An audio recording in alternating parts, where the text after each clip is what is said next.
अरे मेरे अच्छे गधे, तू ही तो मेरा सच्चा साथी है। तेरे बिना ये खेत कैसे चले। मैं कभी भी काम में आलस नहीं करूँगा, ना ही आपको धोखा दूंगा। पास ही जंगल में तरह तरह के जानवर रहते थे। उनमें एक थी चालाक और लालची लोमड़ी। लोमड़ी को हमेशा दूसरों को अपनी बातों में फंसाकर फायदा उठाने की आदत थी।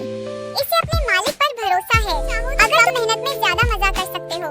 जंगल में देखो, बकरियां, फल सब मुफ्त में। मुफ्त का लालच बुरा होता है, जो अपना नहीं उसे लेना गलत है। ईमानदारी अपनी जगह ठीक है, पर जिंदगी में थोड़ा चालाक होना भी जरूरी है।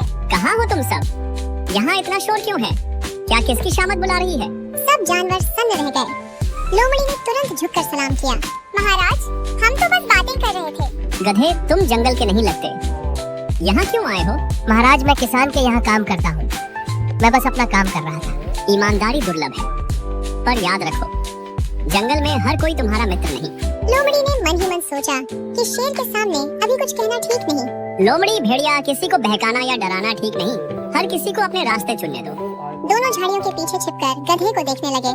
लोमड़ी, अगर यह गधा हमारे साथ आ गया तो मुझे कई दिनों तक शिकार की चिंता नहीं करनी पड़ेगी। लेकिन अगर इसने शोर मचाया तो शेर तक बात पहुंच सकती है। तुम चिंता मत करो, मैं इसे डर और सपनों दोनों का ऐसा जाल दिखाऊंगी कि यह खुद ही किसान से दूर जाने के बारे में सोचने लगेगा। लोमड़ी और भेड़िया गधे के पास आए। गधे भाई, मैंने सुना है कि किसान तुम्हें बहुत काम करवाता है, पर अगर कभी तुम बीमार पड़ गए तो क्या वह तुम्हें उतना ही प्यार देगा या फिर किसी और को ले आएगा? मेरा मालिक मुझे सिर्फ काम का साधन नहीं समझता, वह मेरा ख्याल रखता है। और सच्चा रिश्ता शक और लालच से नहीं, भरोसे और ईमान से चलता है। गधा किसान के पास लौट आया। शाम ढल रही थी।